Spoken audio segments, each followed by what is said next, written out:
El tocadiscos de Joan Fuster celebra l'any de l'autor esta setmana en el Teatre Principal de València. A partir d'una selecció de textos de l'assagista i amb música en directe es reflexiona sobre el moviment cultural que suposa la nova cançó. Les càmeres d'Apunt s'han colat en els últims assajos.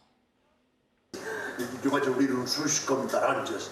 Raimon, com havia previst Eliseu, era un ressort poderós. Viatgem a principi dels anys 80. Després de patir l'atemptat, un Fuster desencantat rep a la seva casa de Sueca a Teresa, una periodista amb qui parla de música. En concret de la nova cançó, i aleshores també es desprèn d'això, deixa conversar qüestions més socials, polítiques i mundanals. Una conversa fictícia imaginada per l'autor Pau Alavachos, en què descobrim el Fuster més humà. I esta periodista, que serà rebuda un poc així en sec i tal, anirà a poc trencant idees que en aquest viatge al final siga més una conversa que una entrevista i puguem veure un Fuster més relaxat, més a gust. A l'escenari, música i teatre també conversen. Els músics estan al voltant de l'espai escènic d'alguna manera perquè estiguen arropant els actors. Intentem que no se veig el teatre per una banda i la música per l'altra, sinó que tot tingui un sentit. El sentit d'una nova visió del seu llegat a través de les lletres de la nova cançó.